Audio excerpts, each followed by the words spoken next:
ॐ नमो भगवते श्रीरमणाय करुणापूर्णसुदाब्धे कबलितघनविश्वरूपकिरणावल्या अरुणाचलपरमात्मन् अरुणो भवचित्तकञ्जसुविकासाय वन्दे श्रीरमणऋषे आचार्यस्य पदाब्जं यो मे दर्शयधीशं भान्तं ध्वान्तमतीत्यः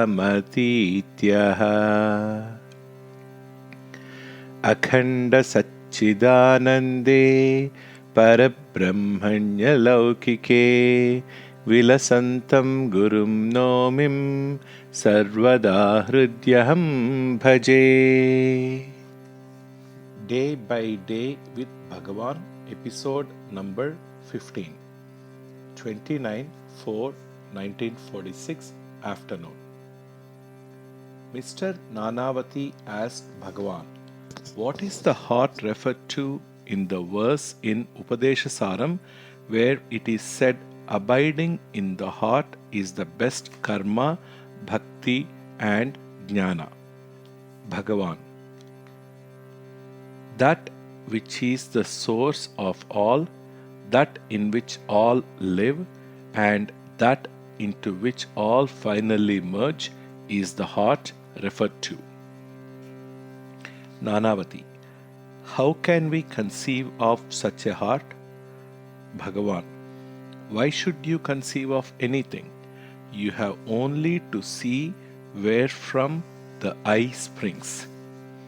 Nanavati: I suppose mere mauna in speech is no good, but we must have mauna of the mind.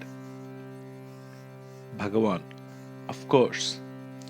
If we have real mauna, that state in which the mind is merged into its source and has no more separate existence, then all other kinds of mauna will come of their own accord.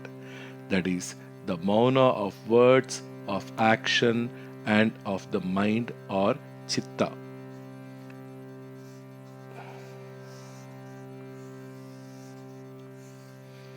Bhagavan also quoted in this connection the following from Thayumanavar: Chitta maunan cheyalvak kelamo nama sutta maunamen pol thondri paraparane. If I get pure mauna quiescence, I shall have mauna of chitta, mind, word and deed. Bhagavan added, such mauna is not inertness but great activity. It is the most powerful speech. Mr. Ramasubba Iyer was taking out a book from the ashramam library. Bhagavan asked him what book it was. He said he was taking a copy of Nan-Nool because he wanted to learn Yapiyal or prosody. Bhagavan thereupon advised him to take another book dealing with prosody called Yapilagganam or Anilagganam, as Nan-Nool gives only a brief treatment of prosody. Bhagavan then fell into a discourse on various meters and told us something about Tamil prosody and how there are 6 parts in Tamil poetry. Bhagavan continued, Venba is very difficult to make, even more difficult than the Arya Vrittams in Sanskrit, as Kavyakantha himself had to admit once to me. Venba is described as a tiger even to Pandits. It will overcome even great poets. Of course, all this is only spoiling one's peace of mind. When great effort is put forth to do all sorts of literary gymnastics, what is the result but loss of peace of mind? Sometimes the first chair in all the four lines will appear to be the same word or words. But when with great skill the words are split up differently in each line, the meanings would be found to be different. From this, the talk drifted to how, by training the mind, people achieve such wonderful things as Shatavadhana, attending to 100 things at the same time, and Bhagavan described how Nayana, Kavyakantha Ganapati Shastri, used to do Shatavadhana in Bhagavan's presence, how it was really wonderful, how Nayana used to say that what he was exhibiting was only a thousandth part of the powers of memory and mind he had developed, and how Nayana once composed 300 stanzas of his Uma Sahasram between 8 and 12 one night, dictating different chapters to different writers at the same time.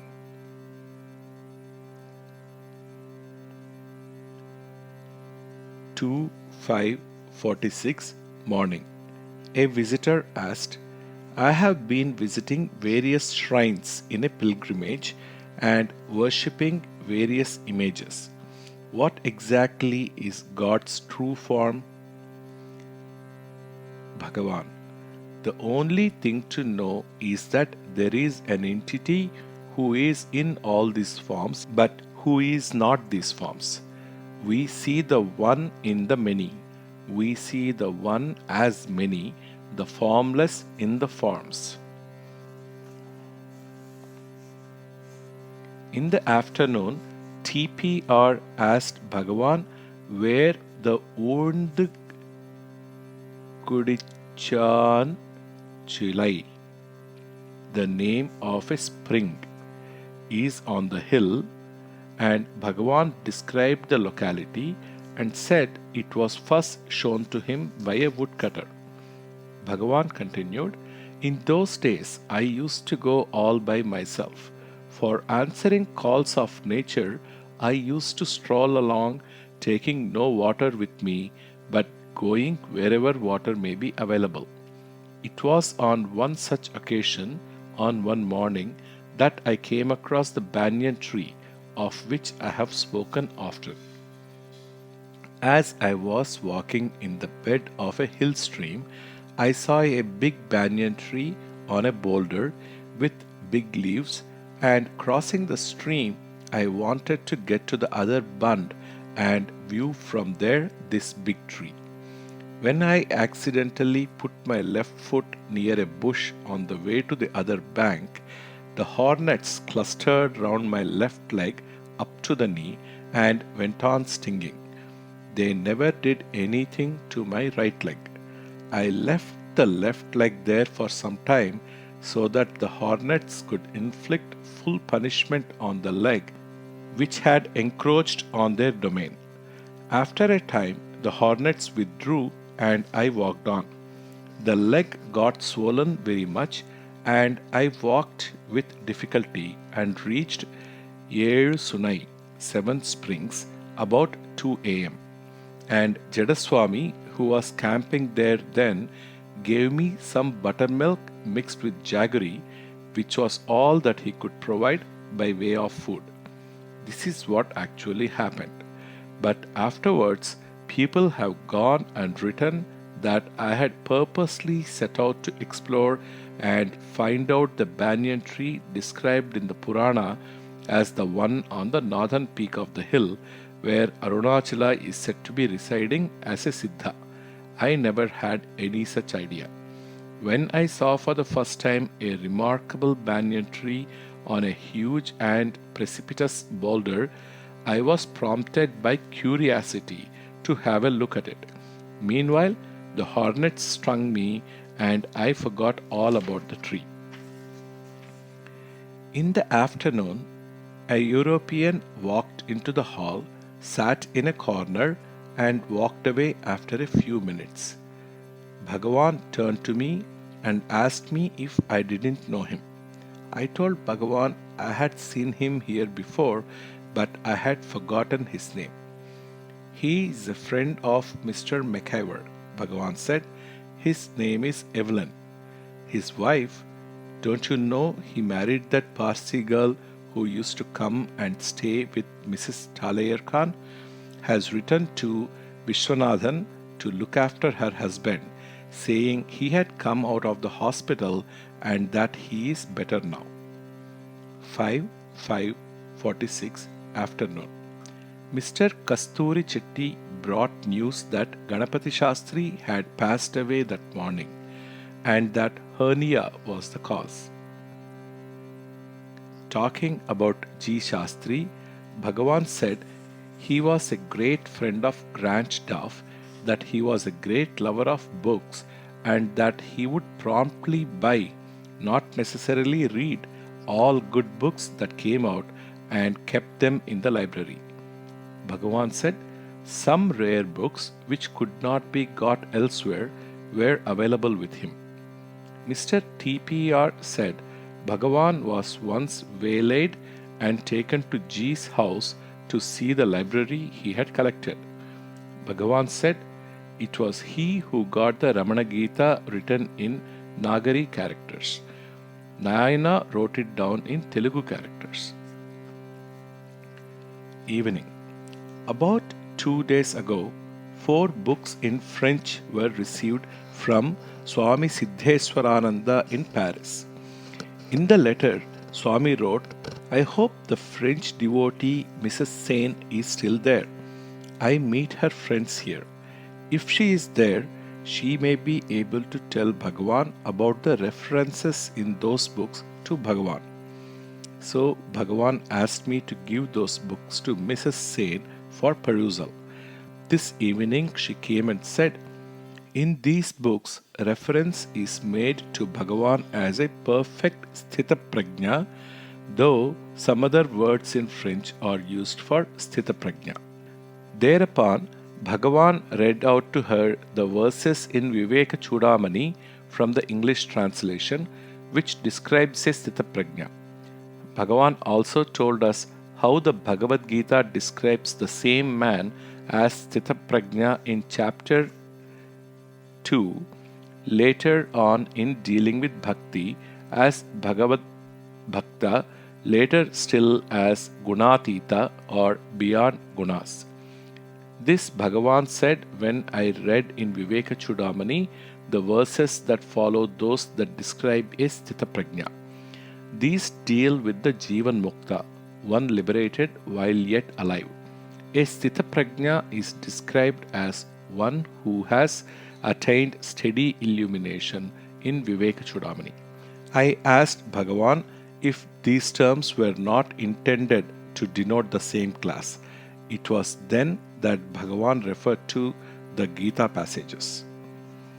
5:46. In answer to a visitor, Bhagavan said, find out to whom is Viyoga, that is yoga.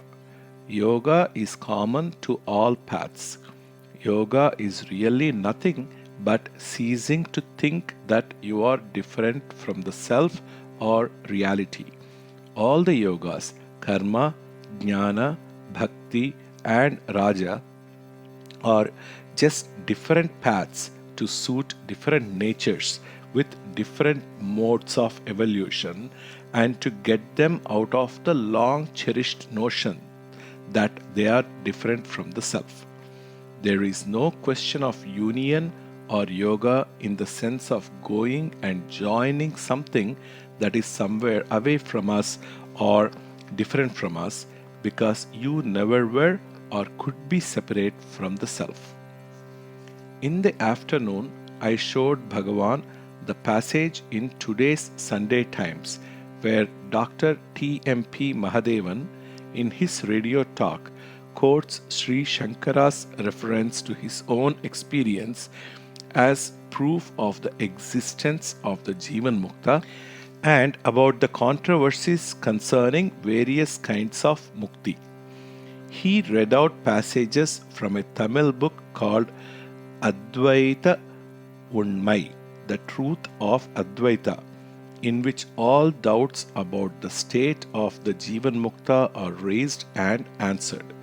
Then he said, various illustrations are given in books to enable us to understand how the Jnani can live and act without the mind, although living and acting require the use of the mind.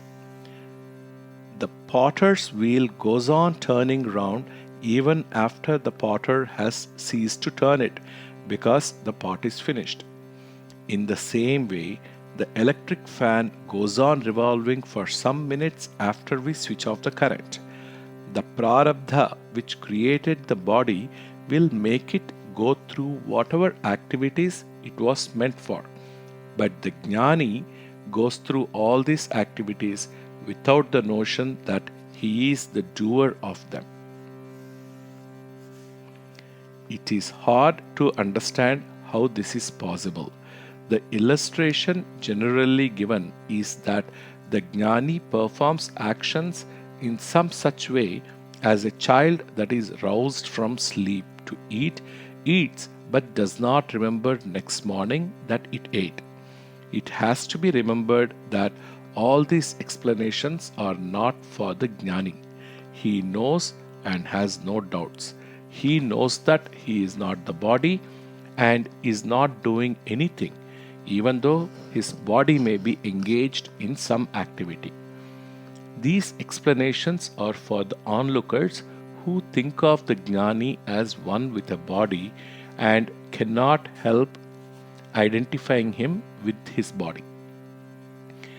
There are various controversies or schools of thought as to whether a Jnani can continue to live in his physical body after realization.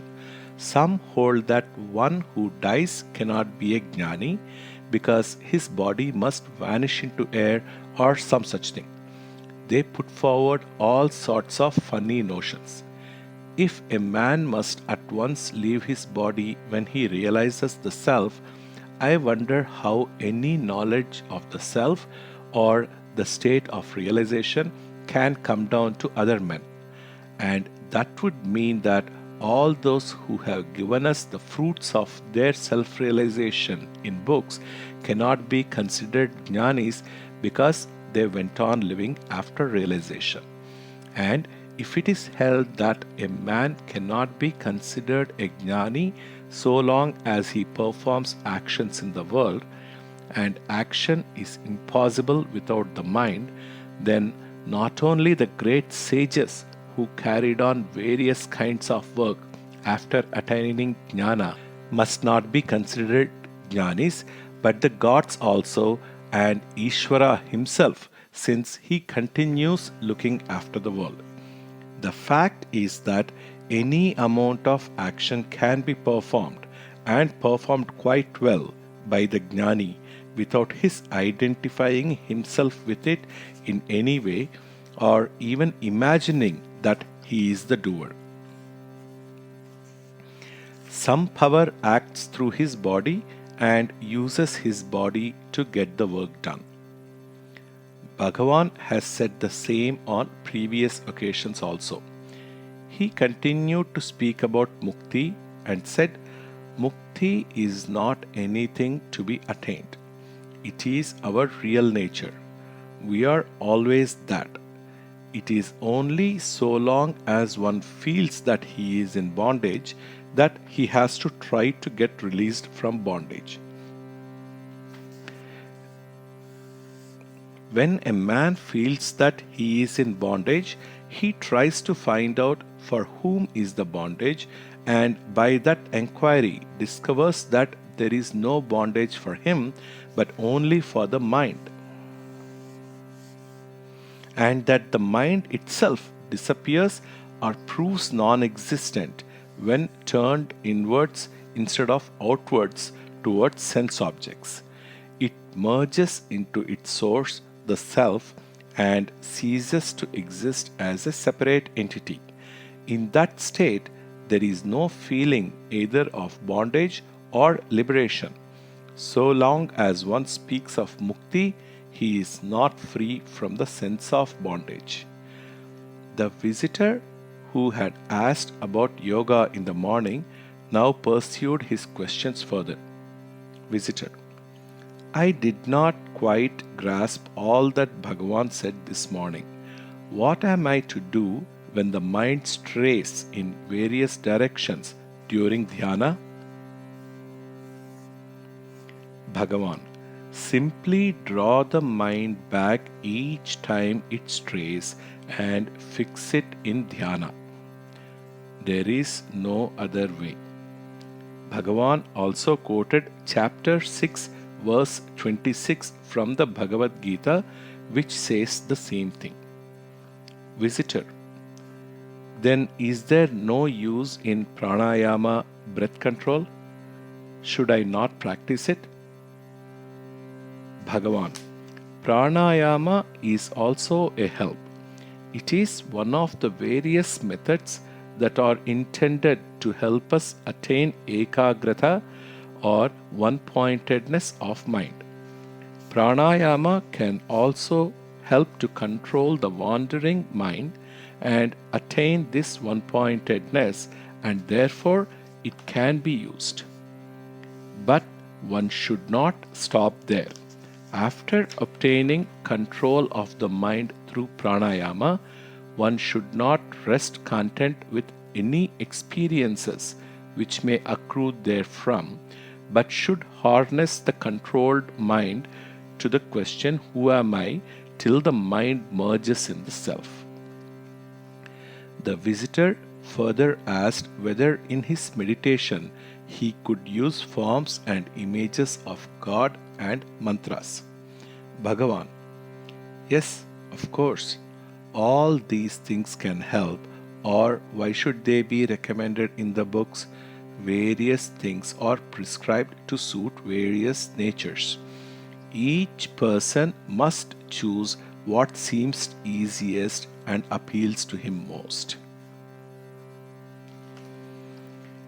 6/5/1946. At about 10 o'clock this morning, in the presence of Bhagavan, the cornerstone was laid for the new hall that Bhagavan is to sit in front of the temple of the Mother. The foundation was laid on January 25th, 1945, and is now ready to be built upon. In the afternoon, a visitor, Lakshmi Narayana Shastri from Vijayanagaram, read out portions of his book for Bhagavan's approval and blessing. It is a Telugu verse rendering of Kavyakantha Ganapati Shastri's Sanskrit book Uma Sahasram with commentary. 7/5/46. In the afternoon, L. N. Shastri again read out portions of his book.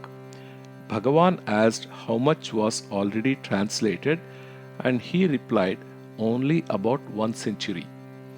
He also read out a few poems that he himself had composed in praise of Bhagavan under the title Atma Nivedanam, and prayed for Bhagavan's blessings.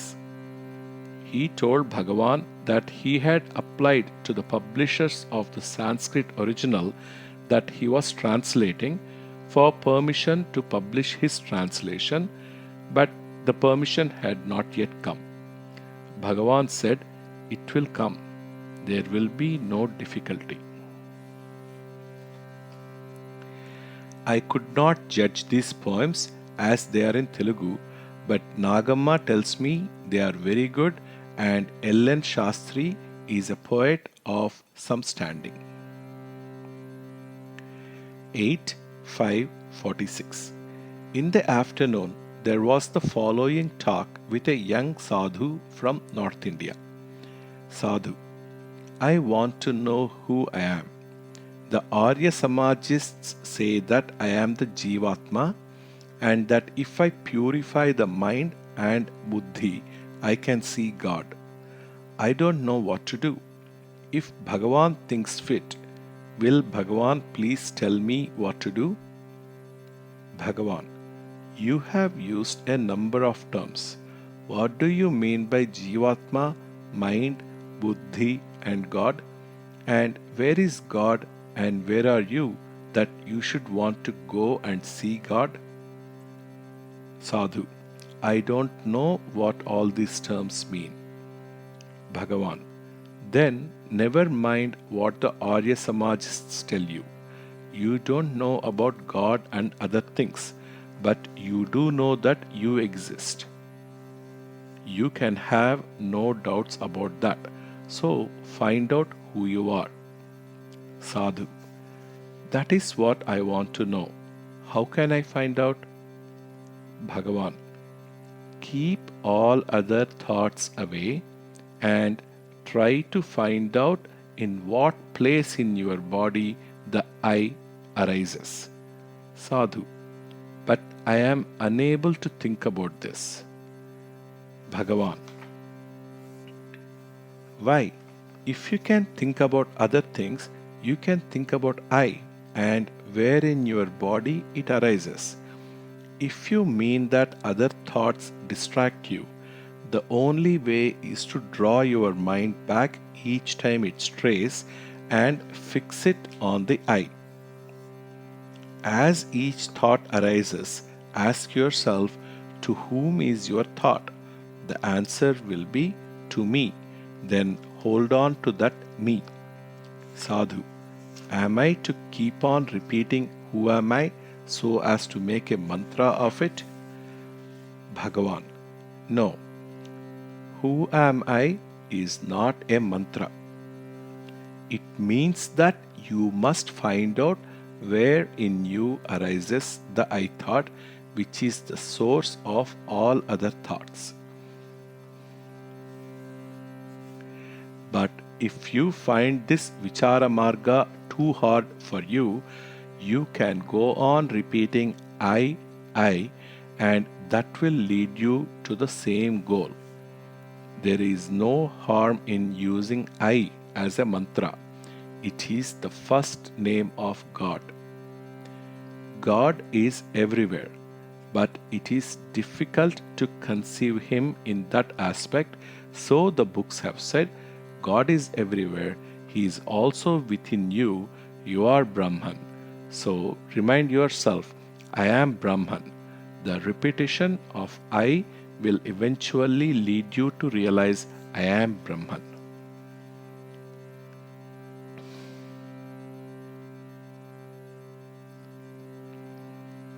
A young man called Krishna Jivrajani from Karachi said, When I reach the thoughtless stage in my sadhana, I enjoy a certain pleasure.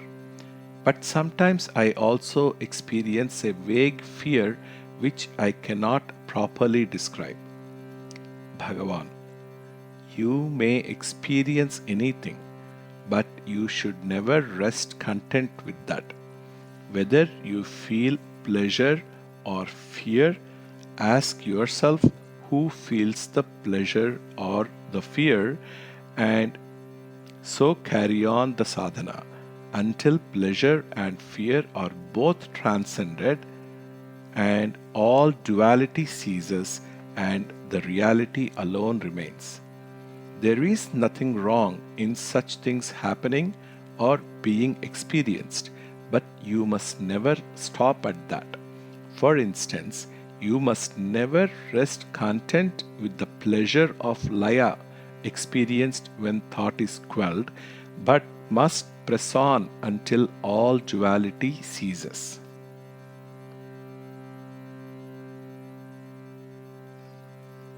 L. N. Shastri has now written out a fair copy of his verses to Bhagavan.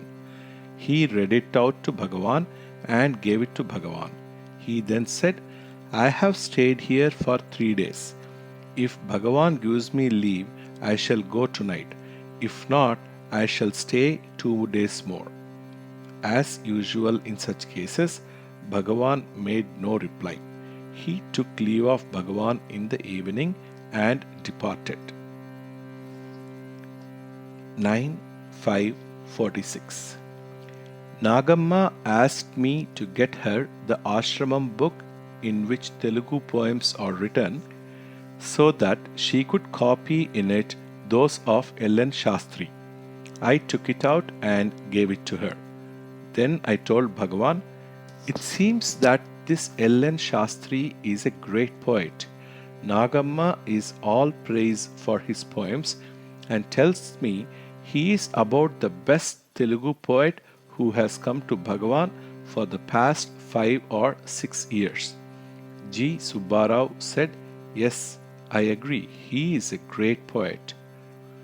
Bhagavan said, he is a Pandit in the Raja's College at Vijayanagaram. Nobody would take him for such a great poet. He looks a very ordinary man. He wants to become an Ashu Kavi, one who can compose extempore poems on any given subject. But all this is only activity of the mind. The more you exercise the mind and the more success you have in composing verses or doing Satavadhanam, giving attention to many things at a time, the less peace you have. What use is it to acquire such accomplishments if you don't acquire peace? But if you tell such people this, it does not appeal to them. They can't keep quiet. They must be composing songs. As Nayana used to say, in going forward, one can run any distance at any speed. But when it is a question of going backward, that is, running inwards, even one step is hard to take. Somehow, it never occurs to me to write any book or compose poems. All the songs I have made were made at the request of someone or other in connection with some particular event. Even the reality in 40 verses, of which so many commentaries and translations now exist, was not planned as a book, but consists of verses composed at different times and afterwards arranged as a book by Muruganar and others. The only poems that came to me spontaneously and compelled me, as it were, to compose them without anyone urging me to do so are the 8 verses to Arunachala and the 11 verses to Arunachala. The first day, the opening words of the 11 verses suddenly came to me one morning, and even if I tried to suppress them, saying, what have I to do with these words? They would not be suppressed till I composed a song beginning with them, and all the words flowed easily without any effort. In the same way, the second stanza was made the next day, and the succeeding ones the following days, one each day. Only the 10th and 11th were composed the same day. The next day, I started out to go round the hill. Palaniswami was walking behind me, and after we had gone some way, Ayaswami seems to have called him back and given him a pencil and paper, saying, for some days now Swami has been composing poems every day. He may do so today as well, so you had better take the paper and pencil with you. I learnt about this only when I noticed that Palani was not with me for a while, but came and joined me later. That day, before I returned to Skandashramam, I wrote 6 of the 8 stanzas in the Ashtakam. Either that evening or the next day, Narayana Reddy came. He was at that time living in Vellore as an agent of Singer & Co., and he used to come from time to time. Ayaswami and Palani told him about the poems, and he said, give them to me at once, and I will go and print them. He had already published some books about me. When he insisted on taking the poems, I told him he could do so and could publish the first 11 as Padigam and the rest, which were in a different meter, as Ashtakam. To make up the Ashtakam, I at once composed 2 more stanzas, and he took all the 19 stanzas with him to get them published. In this connection, I told Bhagavan, I hear Narayana Reddy is now at Tindivanam and that he stays confined in one room. Bhagavan said, that is all right. The mind must have peace. That is all that matters. In the evening, the girl Ramana Sundari came and told Bhagavan she was going to attend the marriage of her mother's uncle. I asked Bhagavan if he remembered how the last time she came back here, she ran up to Bhagavan and caught hold of Bhagavan's hands and said, I have had to wait so long to see Bhagavan. Bhagavan said, yes, she rushed up to me when the others of her party were still far behind and took both my hands and pressed them to her heart and said, it is 2 years since I have seen Bhagavan. Actually, I don't think it was 2 years. I think it was about a year, but apparently she felt so. I said, she was so overcome with emotion that she disregarded the ashramam rules about going right up to Bhagavan or touching him. Ramaswamy Pillai thereupon put in, these rules don't apply in such cases. This talk of exceptional cases reminded me of one instance about which I now reminded Bhagavan. Some years ago, a Brahmin lad of about 17 came here. I don't know what trouble he had at home, but one morning he said to Bhagavan, I pray that what I have in mind may come to pass. And Bhagavan replied, yes, it will come to pass. The lad came and told me about it, but I did not believe him because Bhagavan had never, to my knowledge, made such a promise to any devotee, and this lad was coming to Bhagavan for the first time. But the next day he repeated the same request before taking leave, and I actually heard Bhagavan say, yes, it will come to pass. On hearing this, G. Subbarao said, I have had the good fortune to have a similar experience myself. Once when I was in trouble and asked Bhagavan about it, Bhagavan actually said, don't fear. That was many years ago. 10:5:46.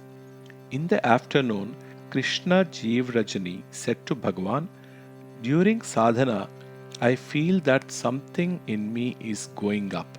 Is that right, or should it go down? Bhagavan, never mind whether anything goes up or down. Does it exist without you? Never forget that. Whatever experience may come, remember who has the experience and thus cling to I or the self. Jeev Rajani. Bhagavan has said one must dive deep into oneself like pearl drivers with breath and speech controlled and discover the self or attain the self. So, does Bhagavan advise me to practice breath control? Bhagavan. Breath control is a help in controlling the mind and is advised for such as find they cannot control the mind without some such aid. For those who can control their mind and concentrate, it is not necessary. It can be used at the beginning until one is able to control the mind, but then it should be given up. Since mind and prana rise from the same source, control of one gives control of the other also. Jeev Rajani. Is it good to strain to achieve breath control? Bhagavan. No, straining is not good. Only a little pranayama should be done at the beginning, as much as is possible without undue strain. Jeev Rajani. I have never been able to understand Bhagavan's explanation as to how Ajnana comes about. I put in, Bhagavan has said, find out to whom is the Ajnana and then the doubt will be dispelled. Bhagavan, ignorance of what? Jeev Rajani. Bhagavan has said that when the ego is submerged or killed, something else arises within us as I. Will Bhagavan please tell me more about that? Bhagavan. Everyone has to find that out by his own experience. It cannot be described. In the same way you say something goes up, can you describe that? Jeev Rajani. It is only by developing the intellect that intuition can be attained. In fact, perfection of intellect is intuition. Is that not so? Bhagavan. How can that be? The merging of the intellect in the source from which it arose gives birth to intuition, as you call it. The intellect is of use only to see outside things, the outside world. Perfection of the intellect would lead only to seeing the outside world well. But the intellect is of no use at all for seeing within, for turning inwards towards the self. For that, it has to be killed or extinguished, or in other words, it has to merge in the source from which it sprang. Jeev Rajani. Has closing the eyes during meditation any efficacy? Bhagavan. The eyes can be closed or open as one finds convenient. It is not the eyes that see. There is one who sees through the eyes. If he is turned inwards and is not looking through the eyes, they can be open and yet nothing will be seen.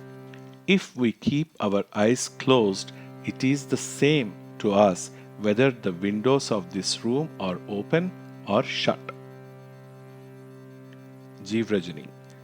Suppose there is some disturbance during meditation, such as mosquito bites. Should one persist in meditation and try to bear the bites and ignore the interruption, or drive the mosquitoes away and then continue the meditation? Bhagavan. You must do as you find most convenient.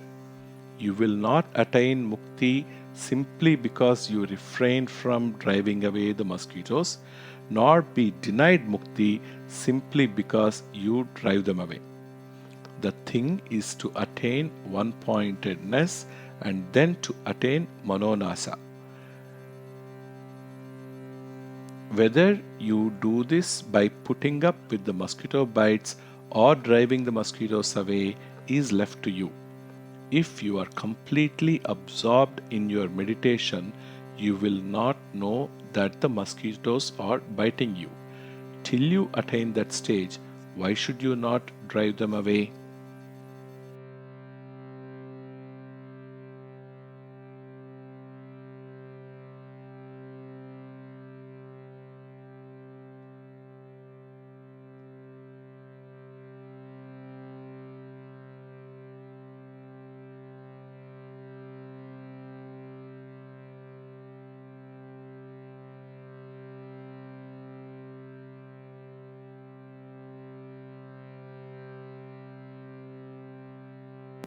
Om Namo Bhagavate Sri Ramanaya. Sarvam Sri Ramanarpanamastu. Om Shanti Shanti Shanti.